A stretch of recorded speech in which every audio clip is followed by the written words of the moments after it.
the project for this evening is on the presentation mastery pathway. It's a level 3 connect with storytelling, and the purpose is to use techniques and descriptive skills to help make the speech relatable and to give some practice to telling a speech through a story style. And as a child, Anchor was fascinated by the Apollo moon landing. So during his youth, he was drawn to people like Bill Gates and other people that had visionary mindsets. Anchor realized his dream when he came to the US and got an offer to actually work for Microsoft. So I am so excited to hear the speech tonight. Anchor Bora presenting Millennium Question, Anchor Bora.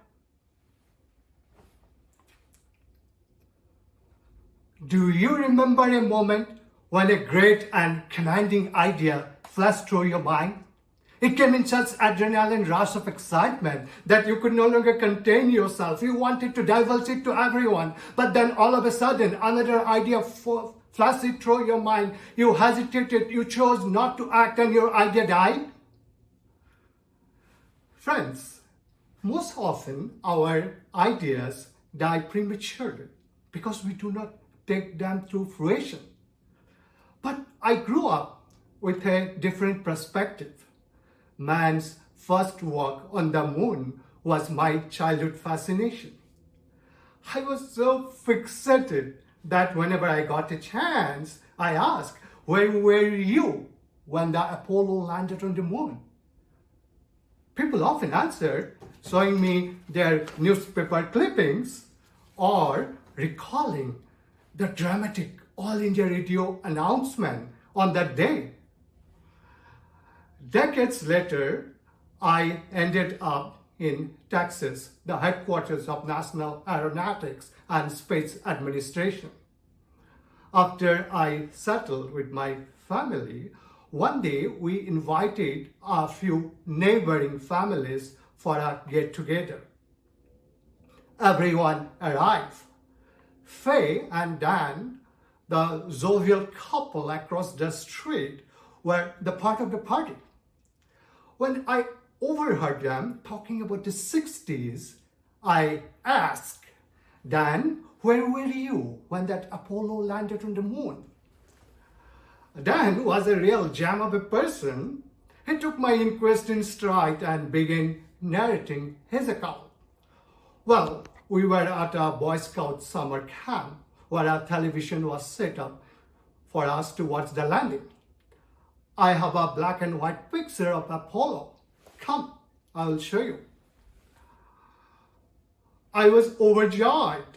I knew he had a story. I felt a real adrenaline rush of excitement. I could no longer contain myself and turned to the bright-eyed young couple in their early 20s. Where were you when that Apollo? But before I could complete, everyone started laughing. My wife, who was watching the whole episode, came rushing.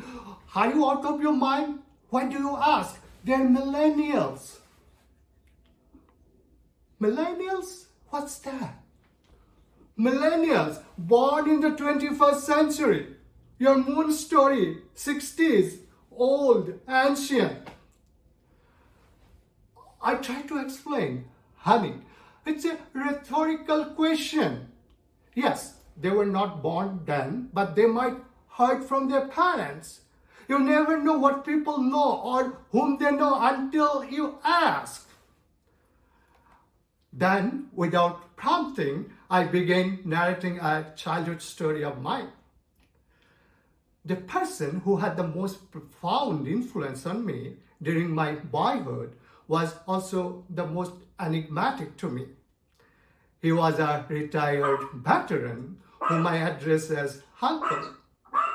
Among all his possessions, that most valuable one was a portable radio.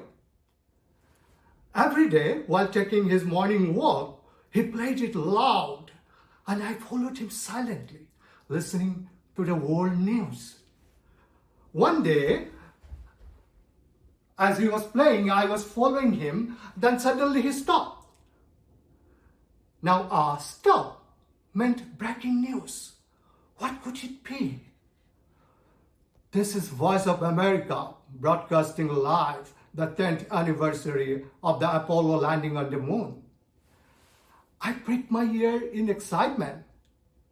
Today was the fulfillment of the dreams of President Kennedy. We choose to go to the moon. We choose to go to the moon not because they are easy. We choose to go to the moon because they are hard. My uncle raised the volume. Houston, the Eagle has landed. We have the greatest broadcast in radio history. One small step for man, one giant leap for mankind. I could no longer contain myself. I came rushing to my uncle's house, knocked on his phone. Uncle, where were you when that Apollo landed on the moon? My Russian uncle, to my surprise, smiled and welcomed me. Ushering me in, he opened an old trunk filled with stacks of yellowed newspaper and pulled one which had a glowing headlight. Apollo astronaut Neil Armstrong, Michael Collins, Buzz Aldrin arriving in India, and took a picture of a huge crowd lining up on both sides of the road, and a cavalcade sweeping past the street with the astronauts in suits, their arms out, waving to the crowd. I just had become witness to the greatest moment of the millennium. As I completed my story, everyone, including my wife and the millennial couple, reacted with delight. Friends, I'm in my early 50s, but I still carry the same childhood curiosity. When a commanding idea flashes through my mind, I still feel the same adrenaline rush of excitement. I could still no longer contain myself. I still wanted my ideas to flow, blossom, but I'm Toastmaster. Fellow Toastmasters and friends, by the way, where were you when the Apollo landed on the moon? Madam Toastmaster.